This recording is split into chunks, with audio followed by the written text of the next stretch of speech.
Hello દોસ્તો, નમસ્કાર. સ્વાગત છે તમારું ગુજરાત એક્ઝામ પ્રેક્ટિસ પેપરમાં.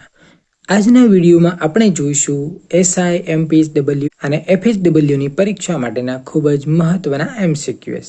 ચાલો મિત્રો શરૂ કરીએ. પહેલો પ્રશ્ન છે, ચોમાસામાં મચ્છરોના ઉપદ્રવથી થતો કયો રોગ પ્લાઝ્મોડિયમ નામના પરોપજીવી જીવાણુથી થાય છે અને પ્રાથમિક આરોગ્ય કેન્દ્ર પર તેના નિદાન માટે લોહીના નમૂના લેવાય છે?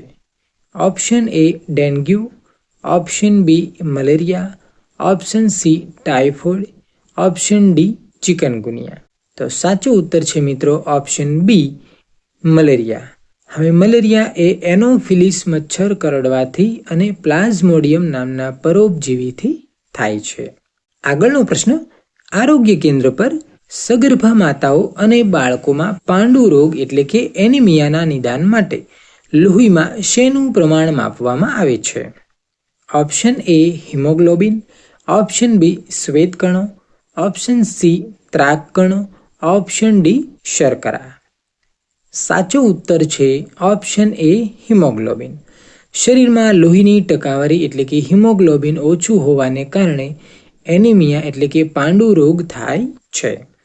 આગળનો પ્રશ્ન, ટીબી રોગ કયા બેક્ટેરિયાના કારણે થાય છે અને આરોગ્ય કેન્દ્ર પર તેના મફત ઇલાજ માટે કઈ પદ્ધતિનો ઉપયોગ થાય છે?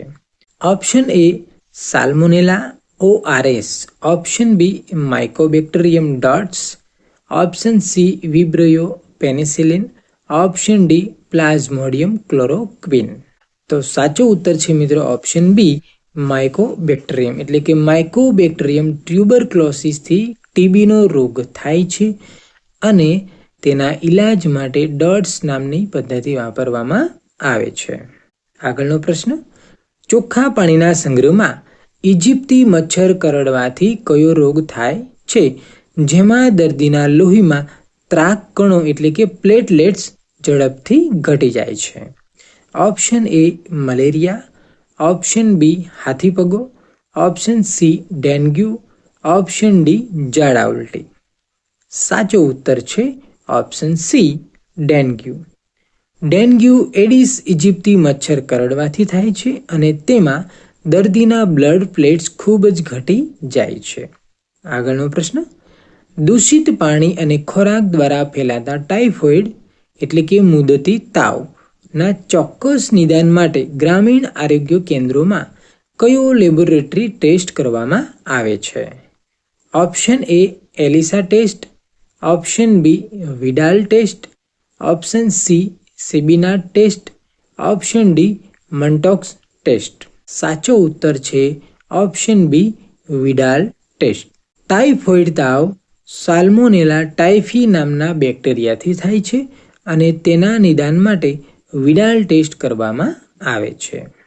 આગળનો પ્રશ્ન, બાળકોમાં થતા ઝાડા ઉલટીના કારણે શરીરમાં થતી પાણીની અછતને રોકવા માટે આરોગ્ય કેન્દ્ર દ્વારા કયો પ્રાથમિક ઉપાય મફત આપવામાં આવે છે?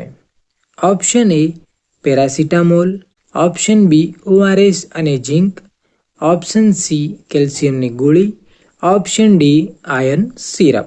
સાચો ઉત્તર છે ઓઆરએસ અને ઝીંક. ઓઆરએસનું પૂરું નામ છે ઓરલ રિહાઇડ્રેશન સોલ્ટ. શરીરમાં ક્ષાર અને પાણીનું પ્રમાણ જાળવી રાખે છે, જ્યારે ઝીંક ઝાડાના દિવસો ઘટાડે છે.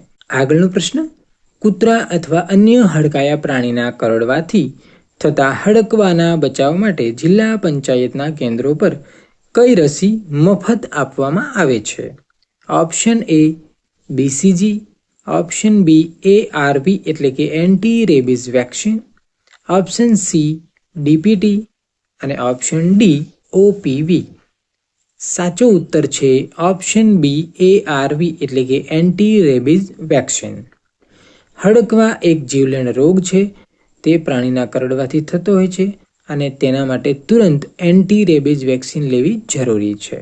આગળનો પ્રશ્ન, પગમાં સોજા આવવા અને હાથીપગા રોગ થવાનું મુખ્ય કારણ શું છે? ઓપ્શન એ દૂષિત ખોરાક, ઓપ્શન બી ક્યુલેક્સ મચ્છર કરડવાથી ફેલાતો કૃમિ, ઓપ્શન સી વિટામિનની ઉણપ, ઓપ્શન ડી વારસાગત ખામી. સાચો ઉત્તર છે ક્યુલેક્સ મચ્છર કરડવાથી ફેલાતો કૃમિ. હાથી પગો એ ફિલેરિયલ કૃમિના કારણે થાય છે, જે ક્યુલેક્સ મચ્છર દ્વારા એક વ્યક્તિથી બીજી વ્યક્તિમાં ફેલાય છે. Next question. આરોગ્ય કેન્દ્રમાં બિનચેપી રોગોના સ્ક્રીનિંગ અંતર્ગત કયા બે મુખ્ય રોગોનું નિદાન મફત કરવામાં આવે છે? ઓપ્શન એ મલેરિયા અને ડેન્ગ્યુ, ઓપ્શન બી ડાયાબિટીસ અને high blood pressure, option C ક્ષય અને રક્તપિત્ત, ઓપ્શન ડી શરદી અને ઉધરસ. સાચો ઉત્તર છે ઓપ્શન બી ડાયાબિટીસ અને હાઈ બ્લડ પ્રેશર. જિલ્લા પંચાયતના હેલ્થ એન્ડ વેલનેસ સેન્ટરો પર બિનચેપી રોગોના નિયંત્રણ માટે બીપી અને સુગરની મફત તપાસ કરવામાં આવે છે.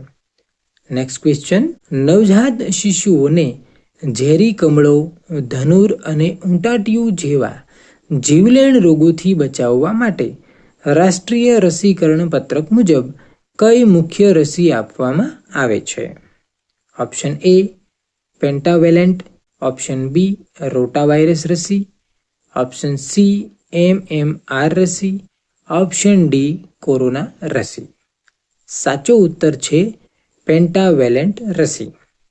પેન્ટાવેલેન્ટ રસી બાળકને એક જ ઇન્જેક્શન દ્વારા 5 ગંભીર રોગો ધનુર, ડિફ્થેરિયા, ઉટાટિયું, હિપેટાઇટિસ બી અને HIV સામે સુરક્ષા આપે છે. તો મિત્રો, આવા જ સુંદર મજાના પ્રેક્ટિસ પેપર માટે ચેનલને લાઇક કરો, શેર કરો અને સબસ્ક્રાઇબ કરી લ્યો. Thank you.